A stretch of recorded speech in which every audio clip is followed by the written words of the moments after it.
नमस्कार दोस्तों, मेरा नाम है वेद प्रकाश पांडे और आप सभी जानते हैं मैं समय समय पर आपको स्पोर्ट्स की वीडियोस के साथ अपडेट करता रहता हूं। इस बार की वीडियो खास है। आज 8 मार्च अंतर्राष्ट्रीय महिला दिवस है। ऐसे में हमें मौका मिला महिलाओं का सम्मान करने का। हमने अलग अलग विभिन्न कैटेगरीज में कुल 25 महिलाओं का आज नॉमिनेशन किया और उन्हें इस फार्मा अकेडमी एवं वसुंधरा ब्लेसिंग फाउंडेशन के मंच से सम्मान किया। आपको बताना चाहेंगे कि फार्मा अकेडमी और वसुंधरा ब्लेसिंग फाउंडेशन जो दोनों एक साथ मिलकर कार्य करती हैं और हम समय समय पर स्पोर्ट्स के टूर्नामेंट्स, कॉम्पिटिशन, सेमिनार और वर्कशॉप भी कराते रहते हैं।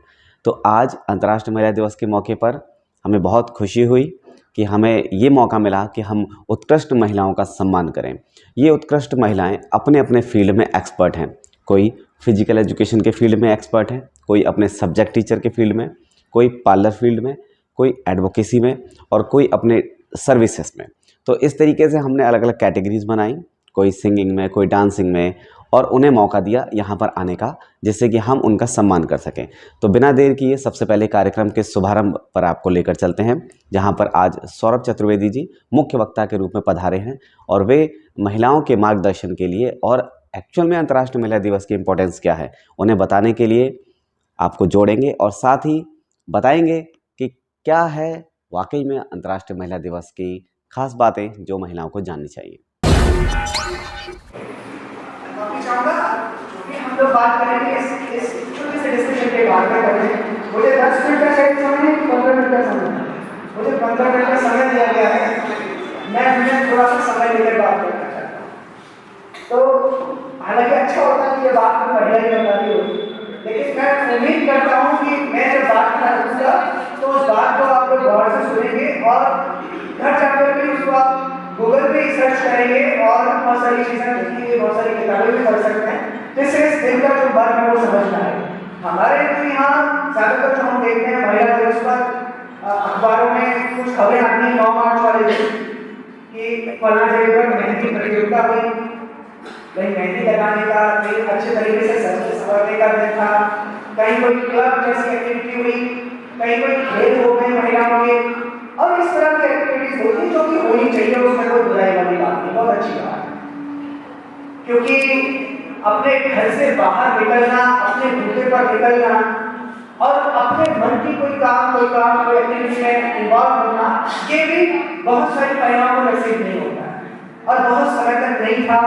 इससे बहुत समय पहले तक, से 10, 20, 25 साल पहले आप जितना पीछे जाते जाएंगे तो महिला के लिए उतनी लिबर्टी, उतनी इंडिपेंडेंस नहीं थी कि वो अपने बूते पर कहीं जा सके। पिछले 10, 15, 20 सालों के अंदर स्कूटी आ गई है, कार आ गई है, मोटरसाइकिल चला रही है महिलाएं, तो ये उनकी कहीं ना कहीं एक मूवमेंट उनका बढ़ा है, जिसकी वजह से कुछ न कुछ फ्रीडम उन्हें मिली है। मगर मूल कारण क्या है? मूल कारण क्या है 8 मार्च का महिला दिवस का? पुरुष दिवस भी होता है। आप में से कितने लोग जानते हैं कि मेंस डे मनाया जाता है? आप बता सकते हैं कितनी तारीख को? मैं भी भूल गया, मैं भी उसे याद नहीं रखता, लेकिन मनाया जाता है। मगर उसे अक्सर लोग याद नहीं रखते क्योंकि वो उतने महत्व की चीज है नहीं। महिलाओं पर ये जो दिवस मनाया जा रहा है उसे ज्यादातर लोग जानते हैं, और नहीं जो लोग जान रहे होते हैं उनके लिए, उन्हें बताने के लिए टीवी में, मीडिया में बहुत सारी जगह हमें सुनाई दे रहा है कि 8 मार्च महिला दिवस है। अखबार में आ जाता है, आज के अखबार में न्यूज में अखबार को पढ़ेगा तो साइड में एक जगह था महिला दिवस की बधाइयाँ, और पुरुष दिवस की बधाइयाँ, ऐसा कुछ आता नहीं है तो याद नहीं करता है ज़्यादा। वो बहुत महत्व की चीज़ नहीं है, क्योंकि हमारे यहाँ जो चीज़ ज़्यादा प्रॉब्लम होती है उसके लिए कोई दिवस विशेष रूप से मनाया जाता है। जो प्रॉब्लम में कम होता है उसके लिए कोई दिवस विशेष कम मनाया जाता है। देखिए, महिलाएं जो है वो रक्षाबंधन का त्योहार भी करती है, तो रक्षाबंधन करती है ताकि भाई वचन देता है उनकी रक्षा का। इसका मतलब महिलाएं जो है, बहनें जो है, उनकी रक्षा कब हो पा रही है, रक्षा की रिक्वायरमेंट है, जरूरत है, ठीक है, इसलिए त्योहार बना। इसी तरीके से क्योंकि महिलाएं समाज में चाहे अनचाहे कहीं ना कहीं इस समाज की जो बनावट है उसमें महिलाएं कहीं ना कहीं पिछले पायदान पर हैं, और अगर इतिहास में जाके चली जाएंगी तो बहुत पिछले पायदान पर रहेंगी। आज उससे कुछ आगे, कुछ कदम आगे आई है, हमें बहुत कदम आगे जाना है। लेकिन ये जो पीछे गई इसको हम समझें कैसे, या पीछे थी इसको कैसे समझें? इस तरह से समझ सकते हैं कि एक परिवार का उदाहरण ले लीजिए। समाज में एक परिवार जैसा ही है, तो एक परिवार का उदाहरण ले लीजिए। एक परिवार के अंदर तीन पीढ़ियों के लोग होते हैं।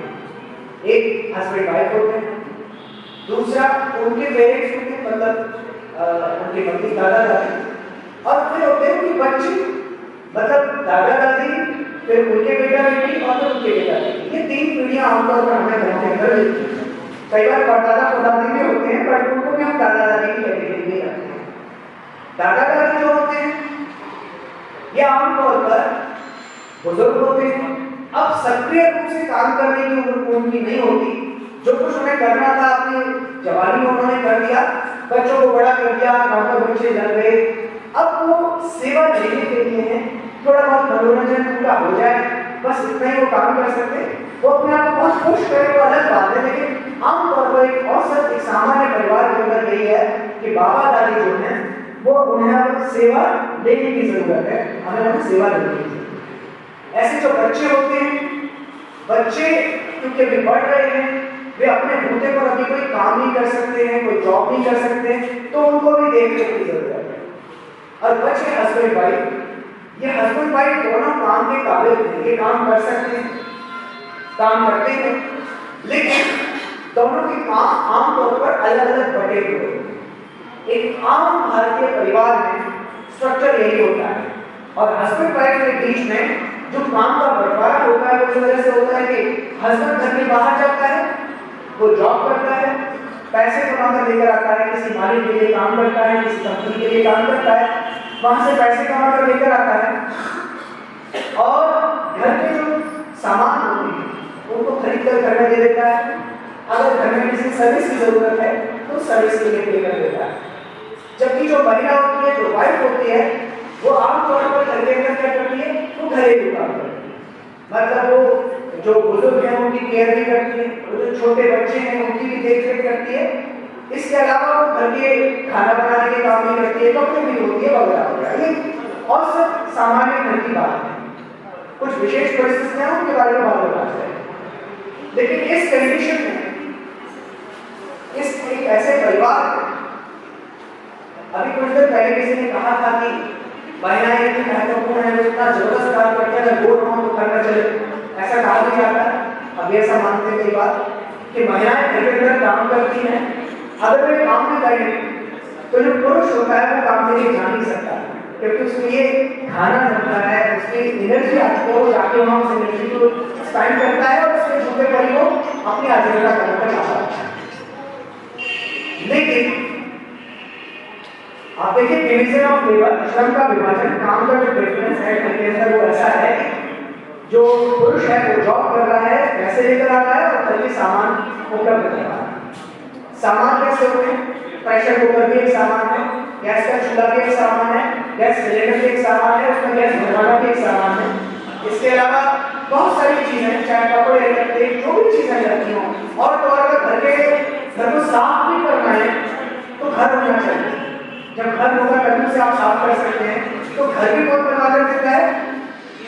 पुरुष के पैसे से घर बनता है, एक सामान्य परिवार। इसका मतलब यह हुआ कि अगर पुरुष जॉब करने न जाए और वो पैसे कमा कर न लाए तो महिला के पास लेबर करने के लिए कुछ होगा ही। हमारी समाज एक आम भारतीय परिवार में ये कंडीशन है कि अगर पुरुष कमाने न जाए, घर पर कमाकर पैसा न लाए और घर के सामान उपलब्ध न करवाए तो महिला घर के काम नहीं कर सकती। इसका मतलब यह हुआ कि काम तो महिला भी कर रही है, काम पुरुष भी कर रहा है, मगर महिला का जो काम है वो पुरुष के आजीविका पर, उसके काम पर डिपेंड हो जाता है, निर्भर हो जाता है। प्राइमरी फैक्टर क्या बन जाता है?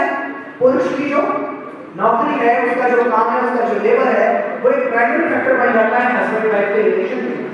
जबकि जो महिला का श्रम है, उसकी जो लेबर है, वो सेकेंडरी बन जाती है। और जो चीज सेकेंडरी बन जाती है, गंदे शब्दों में से कहें तो बोलते दो उत्तर, एक होता है प्राथमिक दर्जा और एक होता है पिछला दर्जा। तो जो पिछला या निचला दर्जा है उसका जो काम होता है, जब कोई व्यक्ति किसी के ऊपर डिपेंडेंट हो जाता है तो क्या होता है, उसकी स्थिति, उसकी सामाजिक स्थिति, उसकी पारिवारिक स्थिति डाउन चली जाती है।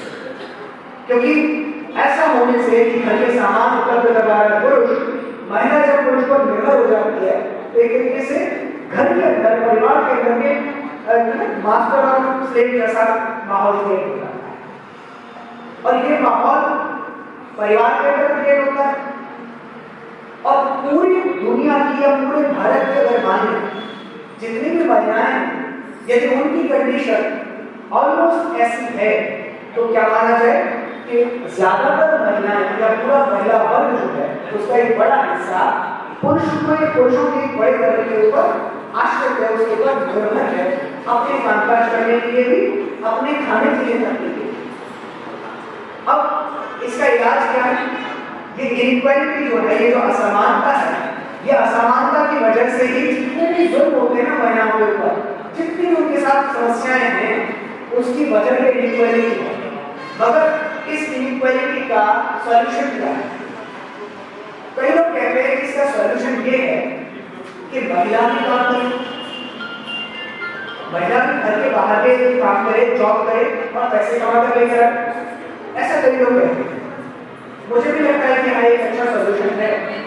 और पिछले कुछ दशकों में ऐसा हुआ कि महिलाएं जब काम करने के लिए जाना चालू हो गई, पढ़ना लिखना चालू हो गई, कुछ पैसे अपना कमाना लेकर आना चालू हो गई, तो थोड़ा सा उनमें एक सेल्फ कॉन्फिडेंस, एक सेल्फ रिलायबिलिटी, एक इंडिपेंडेंस आनी शुरू हो गई, घर से निकलना शुरू हो गया, कब कहाँ जा सकते हैं, एक मनुष्य की तरह जी सकते हैं। लेकिन इसमें एक प्रॉब्लम है कि जब पिछले कुछ दशकों में ये चीज बहुत तेजी से हुई कि महिलाएं घर के बाहर का काम करने जाने लगी, तो एक गड़बड़ हो गई। और गड़बड़ क्या हुई कि छोटी छोटी चीजों में घर के अंदर चिकचिक हो गई। जो बहुत ट्रेडिशनल लोग हैं, जो ये मानते हैं कि घर की महिलाओं को घर के बाहर काम करने नहीं जाना चाहिए, वो इसी पॉइंट को पकड़कर अक्सर महिलाओं को रेस्पेक्ट करते हैं। वो कहते हैं कि अब देखो ये नौकरी करने भी जाती है और इसकी नौकरी करने जाने की वजह से घर का काम जो है वो गड़बड़ होता है, उसकी टाइमिंग गड़बड़ हो जाती है, वो पूरा नहीं हो पाता है, ऐसा होता ही नहीं होता है। ये सवाल आमतौर पर सोसाइटी में हमें सुनने को मिलते हैं कि कोई महिला अगर काम करने जा रही है तो घर का काम प्रभावित होता है। और अगर मान लीजिए कि हस्बैंड और वाइफ दोनों के ड्यूटी आवर्स सेम है, ठीक 9 बजे दोनों को निकलना है, ठीक 5 बजे छुट्टी होगी, 5:30 6 तक घर में घुसना है, तो ये जो पीछे का जो समय है, इस समय में बच्चों की जो देख रेख है, बुजुर्गों की जो देख रेख है, घर के जो बाकी काम है, सवाल आता है कि वो कौन करेगा। और होता क्या है, आमतौर पर कोई बात कौन करता है, महिला ही करती है। तो जब से महिलाओं ने घर के बाहर जाना चालू किया तब से उनकी मेहनत डबल हो गई, उनकी जॉब डबल हो गई। पहले वो सिर्फ घर का काम करती थी, अब वो बाहर का काम भी कर रही है और घर का काम भी कर रही है। आप जो यहाँ मौजूद हैं, जितने भी लोग मौजूद हैं, उनमें से ऐसे कितने परिवार हैं जिनमें पुरुष जो है वो घर का काम करते हैं, यानी रोजाना, कभी कभार नहीं, महीने में 1 आध बार कभी कर दिया, रोजाना घर में खाना पकाना, रोजाना बच्चों की पॉटी साफ करना, डायपर बदलना, रोजाना बच्चों को नहलाना, उन्हें स्कूल तक ले जाना, छोड़ना, उनको पढ़ाना, हाँ, इसके अलावा बर्तन वगैरह मांजना, घर में झाड़ू पोछा करना, रोजाना बेनागा कितने पुरुष करते हैं। कितने पुरुष हैं हमारे परिवार में जो रोजाना करते हैं। कभी कभार हो सकता है आज के दिन किसी को सुना रही हो तो आपको महिला को छोड़ दो, वो अलग बात है, वो अलग बात है। या कभी हो जाए कि ऐसा कि महिला बीमार हो जाए, कभी बीमारी हो जाए, तबीयत खराब हो जाए, तो वो मजबूरी में करके थोड़ा बहुत अगर करके उसका गाना भी गाए अच्छे जगह, तो मैंने ऐसी पूरियां बनाई थी, ये तो कोई बना नहीं सकते, ऐसा होता है कभी, लेकिन रोजाना नहीं होता। और चूंकि रोजाना नहीं होता है तो महिला को ही डबल काम करना है।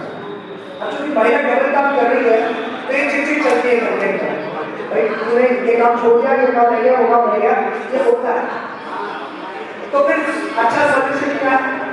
अगर घर के काम भी पुरुष भी उसमें हाथ पकड़ा दे, ये जो मैंने सारे काम बताए जो महिलाएं करती हैं, अगर पुरुष भी वही काम कर रहा हूँ यानी आधा काम महिला कर लिया, आधा काम पुरुष कर लिया, है ना।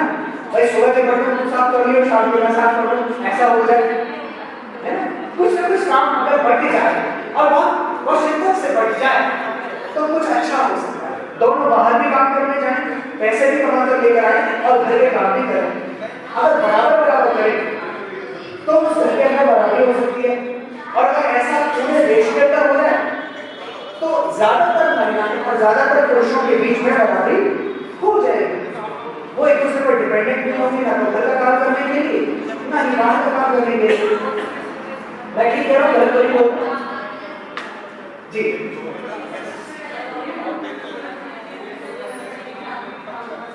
हाँ, ये तो एक पॉइंट है, ये तो एक पॉइंट है, लेकिन इन्होंने कहा कि महिलाओं को सबसे पहले स्वीकार करना पड़ेगा कि भाई वो भी पुरुषों को काम करने के।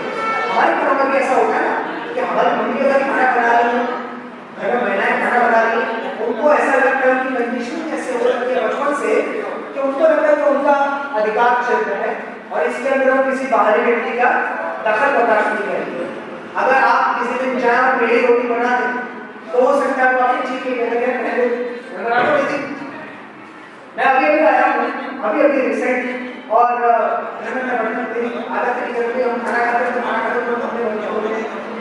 अब अपने बर्तन धोई हुई मौसी और मेरी माँ हम बैठी हैं, माँ को तो आदत हो चुकी है, मौसी बोली तू क्यों कर रहा था, हाँ तो सी। तो उनको ऐसा लगता है कि कंडीशनिंग ऐसी है, पर ये कंडीशनिंग कहाँ से होती है? बचपन से दिमाग ऐसा कैसे बनाया जाता है कि वो स्वीकार नहीं करेंगे।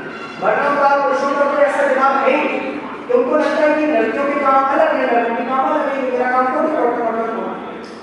मैं बाथरूम में जाऊँ और मैं वहां से जब बाहर नहीं हूँ तो अपने कपड़े में धो चुका हो, ये एक स्वाभाविक काम होना चाहिए, स्वाभाविक व्यक्ति काम है। कहते हैं कुत्ता भी बैठता है तो मुंह से सारी जगह साफ करता है, अगर मर्द बैठते तो ऐसा नहीं करता। वे अपने कपड़े नहीं खोलते, वे अपने बर्तन नहीं खोलते, वे अपने बच्चों को मेहमान की सुसु पट्टी नहीं करवाते, बल्कि अगर करते खिलाने के लिए तो ठीक है, तो खिलाने के एक गोलू में अगर पट्टी कर दी, अरे देखना जरा होता है ऐसा, तो वो आदत नहीं, पट्टी आदत बदले कैसे? ये आदत कैसे बदले कि हम स्वीकार कैसे करें महिलाएं कि हम पुरुषों को भी करने देंगे काम, और पुरुष कैसे ये स्वीकार करें कि ये महिलाओं का काम पुरुषों का काम जैसे बच्चे करना होती है। इसका एक मॉडल है, अगर उस मॉडल को अपनाया जाए तो कुछ हद तक काम बेहतर बन सकता है। एक तो यही कि अगर मैंने कहा कि दोनों बाहर काम कर रहे हैं, दोनों घर में भी काम कर रहे हैं, आगे से बाहर का काम कर रहे हैं, छुट्टी के 8 घंटे के हैं और घर के अंदर जो काम होता है वो भी तकरीबन इतने के होता है, यानी से 8 घंटे घर का काम, 8 घंटे बाहर का काम, तो फिर ये मैच नहीं हो पाता। अगर वो दोनों बाहर जाके काम कर रहे हैं तो घर के काम में झगड़े होते हैं, तब फिर क्या किया जाए? महिला को बाहर के काम करने के लिए कुछ एक्स्ट्रा टाइम मिलना चाहिए, क्योंकि वो अपने घर के काम को नहीं मिलते, उसे वहां से कुछ निकालना पड़ेगा। अगर उसे निकालना पड़ेगा तो कौन निकालेगा? भाई एक हस्बैंड एक वाइफ घर के अंदर ही काम होंगे। अगर घर की महिला के काम को थोड़ा कम करना है तो पुरुष को काम करना पड़ेगा, लेकिन अगर पुरुष ने कहा चलो 4 घंटे मैं काम कर लूंगा यहाँ पे घर के अंदर, तो फिर वो जो बाकी का 4 घंटे का काम होगा उसे तो महिला कर देगी, ओके ठीक है, लेकिन ये 4 घंटे उस पुरुष को मिलेंगे कहाँ से? वो तो जहाँ जा रहा है काम करने के लिए वहां उसे पकड़ के नहीं छोड़ा जाए। हमसे कहा जा रहा है अभी बीते दिनों एक नारायण मूर्ति नाम के उद्योगपति ने कहा कि एक सप्ताह में 70 घंटे काम करना चाहिए। कहते मैं तो बहुत ज्यादा काम करता हूँ। हमें भी बताया जाता है कि भाई देखना है प्रधानमंत्री है वो तो 16 घंटे काम करते हैं, जागते रहते हैं, हमेशा सोते नहीं है, आपको भी काम करना चाहिए, अगर वो कर सकते तो आप भी करो। हमसे कहा जाता है हम ज्यादा काम करें, वर्किंग आवर्स 8 घंटे के होते हैं, अब उनको बढ़ाकर 12 घंटे किया जा रहा है। तो अगर 12 घंटे के लिए काम करने के लिए जाएंगे तो फिर घर का काम कैसे करेंगे? तो जो महिलाएं ऑलरेडी काम कर रही है और जिन्हें काम करती है, जो पुरुष बाहर ही रहेंगे, पुरुष बाहर ही करते रहेंगे, वो इस बात पर लड़ते रहेंगे कि मेरे को टाइम नहीं, बाहर ज्यादा टाइम लगेगा। तो वर्किंग आवर्स एक तरफ बढ़ रहे हैं लगातार बढ़ रहा है। और आपको पता है आज से करीब करीब 150 साल पहले यानी सन 1887 में अमेरिका के अंदर वर्किंग आवर्स को लेकर बहुत ज्यादा अप्रोच था मजदूरों को। सारे मजदूर कहते थे कि भाई हम इंसान हैं, हमारा दिन 3 हिस्सों में बंटना चाहिए।